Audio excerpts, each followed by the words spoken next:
Salah Abdeslam, repéré par une caméra de surveillance à Molenbeek en 2014, APSIP à Salah Abdeslam, seul membre encore en vie des commandos djihadistes du 13 novembre, préoccupe fortement la chancellerie.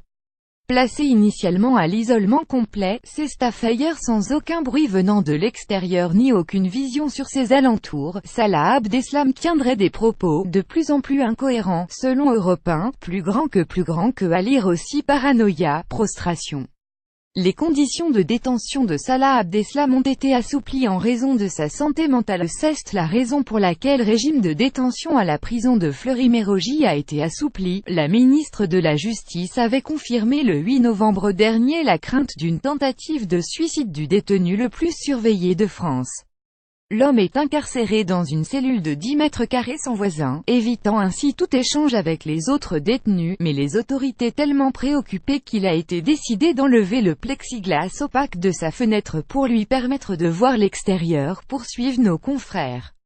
Les visites de ses proches se font aussi de manière différente, sans parois perforées entre eux. Notre obsession c'est qu'il puisse être présenté à procès, car la priorité pour la justice française est d'éviter le suicide de Salah Abdeslam, suivi 24 heures sur 24 par vidéo dans sa cellule et dont les moindres gestes restent consignés.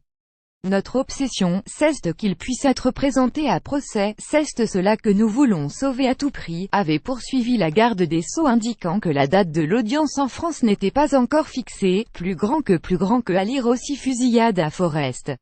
L'État belge réclame 143 000 € à Salah Abdeslam. Le terroriste doit être jugé en Belgique du 18 au 22 décembre pour tentative d'assassinat dans un contexte terroriste sur plusieurs policiers, après la fusillade survenue à Forest dans les environs de Bruxelles, 3 jours avant arrestation à Molenbeek. Salah Abdeslam est apparu comme un maillon essentiel dans la préparation et la réalisation des attentats qui ont fait 130 décès et des centaines de blessés il y a 2 ans jour pour jour.